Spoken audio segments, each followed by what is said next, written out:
Are teens becoming less confident? Thailand is suffering from a national crisis of silence. We call it respect, but the data shows us that it's a different kind of disaster. Look around any Thai classroom, the students staring out the window.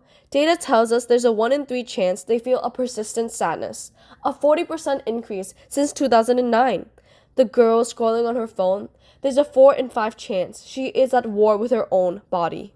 Among boys, nearly 1 in 3 feel pressure to reshape themselves to fit in an ideal. These pressures do not just affect appearance, they erode the confidence required to speak at all. Thai youth are battling a toxic cocktail of rigid beauty standards. Lack of confidence is rising sharply in teens, and we need to talk about it. Thailand is known as the land of smiles, but behind that smile is a generation that is learning to stay quiet. Hello, we are Ava and Clarko, and we are called Let It Be Heard. And we are here today to talk to you about the spiraling lack of confidence in teens in this generation and how we can fix it with simple ideas and phrases.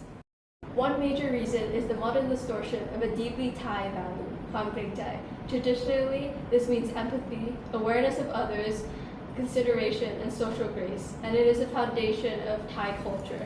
But in contemporary schools and institutions, it has become weaponized. Today, เกรงใจ often means do not question authority, do not stand out, do not risk embarrassment, and above all, do not challenge the system.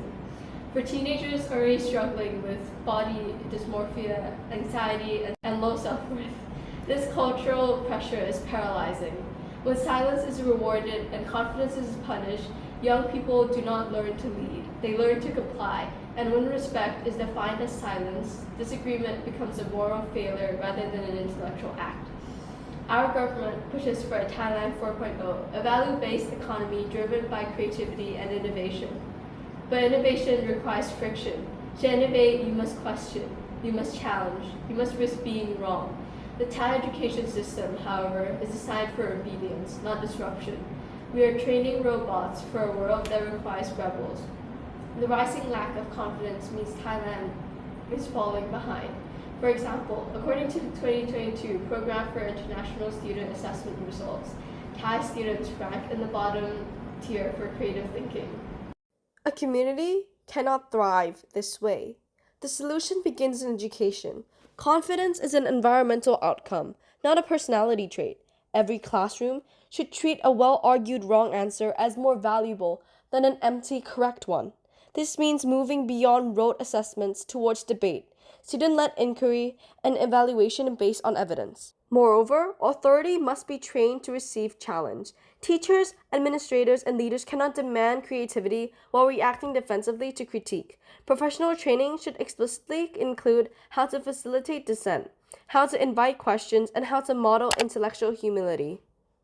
We often talk about infrastructure as roads, airports, and digital networks, but there is another kind that determines whether a country moves forward at all, and that is psychological infrastructure. Thailand is building high-speed railways and smart cities, but if we continue to neglect the confidence of our young people, we are constructing a future no one is ready to lead.